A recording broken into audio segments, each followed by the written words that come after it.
c'est un casting de pro. Donc c'est vrai que c'est pas des chiffres mirobolants comme on a sur Koh-Lanta ou Pékin Express, où je crois que chacun, on est à 18, 20 000 candidatures chaque année, spontanées. Hein.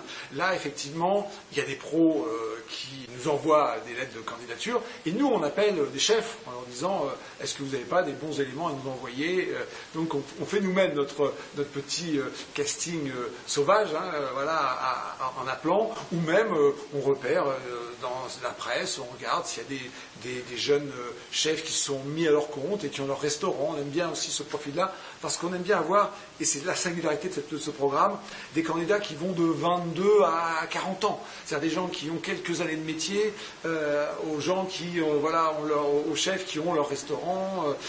On aime bien mélanger les choses. On aime bien ce concours un peu open, comme ça, un petit peu comme on pourrait faire dans le golf, où il y a des outsiders, où il y a des favoris, où il y a des gens qui sont dans des grandes maisons, dans des restaurants étoilés, dans des palaces, et d'autres qui ont leur resto.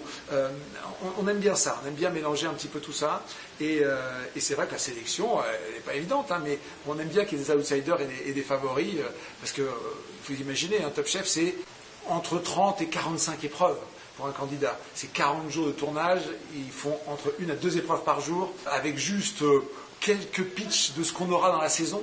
Ils ne préparent pas, ils ont très peu d'éléments. On leur fait une liste de quelques épreuves qu'il y aura, pour quand même qu'ils réfléchissent à certaines épreuves, notamment le trompe-l'œil, on leur donne quelques indices, quelques produits. Ils ont comme ça, mais une liste quelques jours avant le tournage, donc ils ont très peu de temps de se préparer. Je pense qu'ils préparent 1 ou 2 trucs, 2 ou 3 plats, mais ils ne connaissent pas le garde-manger, mais ils ne connaissent pas tout ça, ils ne savent pas quel chef va les juger.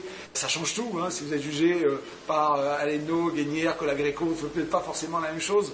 Et donc, c'est très particulier pour les candidats. Vous imaginez la capacité qu'ils doivent avoir de se réinventer, de créer des choses, d'imaginer des choses sur le moment, quasiment sur l'instant. Au mieux, quand c'est les plus difficiles, on les prévient la veille, en disant attention, demain, trompe-l'œil, attention, demain, épreuve de pâtisserie, ou attention, demain, épreuve sur les pâtes, mais pas plus. Donc, pas évident quand même.